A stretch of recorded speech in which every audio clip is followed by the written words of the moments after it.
আসসালামু আলাইকুম, কেমন আছেন সবাই? আশা করি ভালো আছেন। আমি আজকে আপনাদের সঙ্গে একটা ইন্টারেস্টিং জিনিস শেয়ার করতে এসেছি। আচ্ছা, পান্তা ভাত তো আমরা সবাই খাই, তাই না?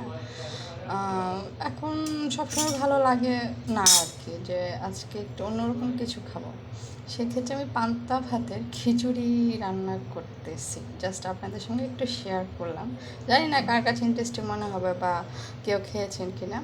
ছোটোবেলা আম্মু দেখতাম আর কি, ভালো লাগে জিনিসটা, অন্যরকম একটা টেস্ট আসছে। তার জন্য আমি তেল দিয়ে নিলাম, জাস্ট অল্প উপকরণ দিয়ে এটা আমি রান্না করব।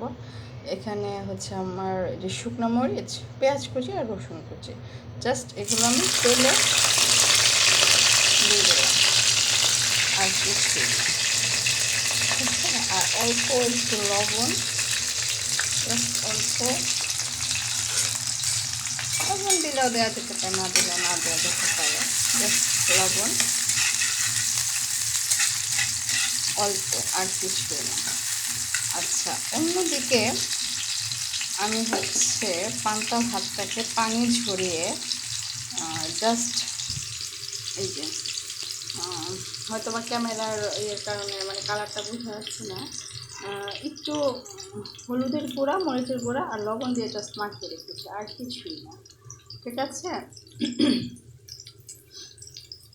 তারপরে যে আমার যখন হচ্ছে এটা একটু ভাজা ভাজা হয়ে যাবে, ভাজা ভাজা করতে হবে আর কি। একদম ভাজা ভাজা ভাজা ভাজা যখন হয়ে আসে, তখন জাস্ট আমি এই ভাতের মাঝে ঢেলে দিয়ে